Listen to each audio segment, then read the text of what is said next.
या हुसैन या हुसैन या हुसैन या हुसैन आखिर वडी मजबूरी तोखे केरु कफन पाराए आखिर वडी मजबूरी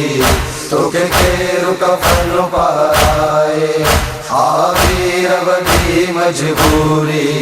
तोखे केरु कफन पाराए आखिर वडी मजबूरी तोखे केरु कफन पाराए कई दिन बन जी शाम वञा पई दिन बण जी शाम वञा पई सारो साथ लुटाए आखिर वडी मजबूरी तोखे केरु कफन पाराए आखिर वडी मजबूरी तोखे केरु कफन पाराए कौन मोहम्मद असगर जगड़ा वार मासूम शहीद थिया कौन मोहम्मद असगर जगड़ा वार मासूम शहीद थिया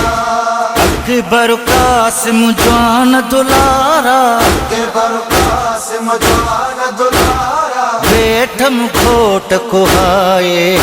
आखिर वडी मजबूरी तोखे केरु कफन पाराए आखिर वडी मजबूरी तोखे केरु कफन पाराए ॾिस तू नाना कौम जफाड़े कहिड़ी खता जो बदिलो ॾिस तू नाना कौम जफाड़े कहिड़ी खता जो बदिलो हल मिन्ना सिर मुँह जो सॾुही में नासिर मोजो सदुही कोई को न वराए आखिर वडी मजबूरी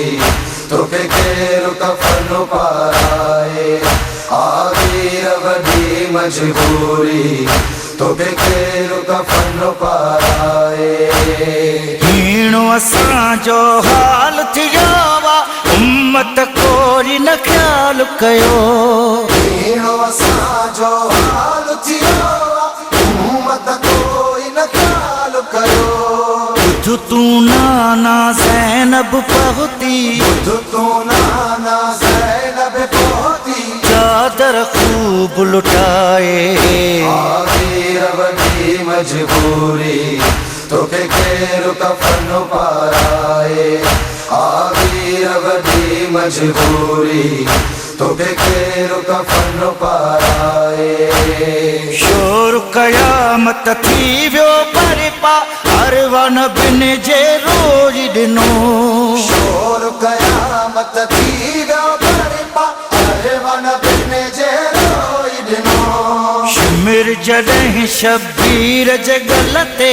मेरे जॾहिं शबीर जे गल ते खंजर पयो वहाए आखिर वडी मजबूरी तोखे केरु कफन पाराए आखिर वडी मजबूरी तोखे केरु कफन पाराए कई दिन बन जी शाम वञा पई दिन बण जी शाम वञा पई सारो साथ लुटाए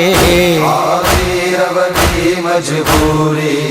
तोखे केरु कफन पाराए आखिर वडी मजबूरी